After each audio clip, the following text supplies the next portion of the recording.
Donald Trump has now been found guilty of defaming the woman he also sexually assaulted, E. Jean Carroll, as a jury found that he did indeed cross the line into defamation with not only the insults but staunch denial of sexually assaulting her, even after being found guilty by a jury of his peers. Trump was unable to hear this, storming out of the courtroom in the middle of the verdict in unprecedented fashion, and wasn't held in contempt, didn't get in any additional trouble for this. Can you say white privilege? And could you imagine being so rude that you're too much for a sexual assault case? However, Trump is of course trying to call this politically motivated, even though she sued him in 2019 when he was still president, not at all running or on the campaign trail, and it was a jury, not a judge, a jury that found him guilty, which means it was everyday average Americans like you and me. So it's clearly pretty dishonest when Trump says politically motivated, as it wasn't a ruling by the DOJ. It wasn't a ruling by the judge. It was a ruling by people like you.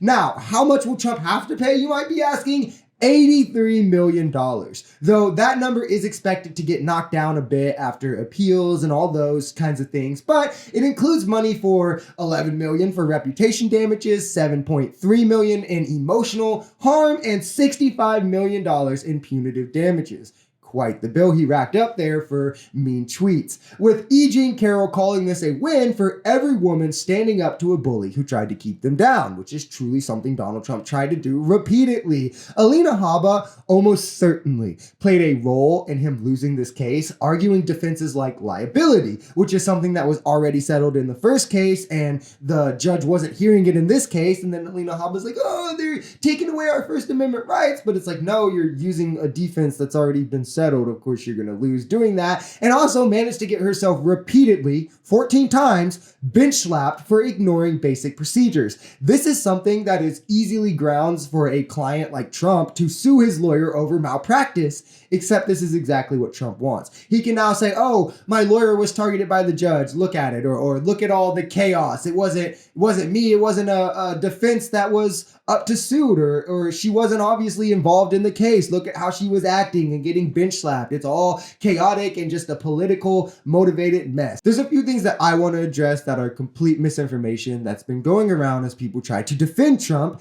His rape case was only civil because of statute of limitations. The judge explained by every definition of the word rape, Trump definitely raped E. Jean Carroll. There was testimony from those close to E. Jean Carroll, as well as photo and videos of them together, and the testimony of E. Jean Carroll herself, in which, again, a jury, not a judge, a jury of everyday average Americans like you and me decided he did in fact rape that woman. And he went on to insult her after that, call it a hoax, say it never happened, even though he was found guilty for doing it, which has now led us to where we are today. Him also being found guilty for those actions. It doesn't really sound politically motivated. It sounds to me like he's a rapist who then defamed a woman, and now he's getting held accountable for both. And now, having both raped and defamed a woman, his support only grows stronger in MAGA.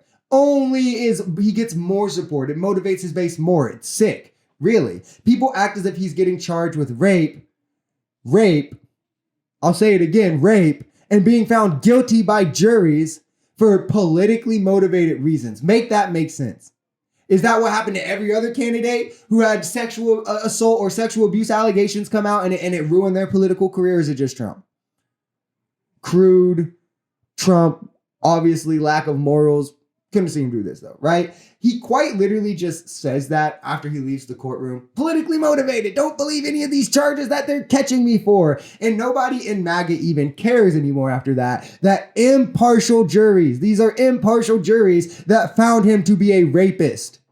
People who have looked at the evidence, who examined the case, who were there to be impartial and said, yeah, he's a rapist. He's definitely a rapist. But for some reason, the people who defend Trump want to be like, no, because Uno reverse card, I actually know more than these people do. I'm more impartial than these people are, even though I suck Trump off for everything. And I can tell you that this was definitely politically motivated and there was definitely no evidence. The jury who examined the information and was in this trial for hours and days on end have no idea what they're talking about, but MAGA does. And they wear this as a badge as well. Like, haha, dumb liberal, look how willing I I am to still defend a rapist. Ha! Aren't I a good little MAGA? If you enjoyed this video, we're Social Society. We're a commentary channel influenced by politics, society, and the economy. We are pretty left-leaning on this channel, but we're open to our right-wingers as well. The biggest thing here is having conversations that get everyone to the bottom of the truth. If that sounds like something that could interest you, consider smashing that subscribe button, leaving us a like, or even commenting on this video. We also have memberships now available for as low as $3. Check those out because the only way we become a society is together.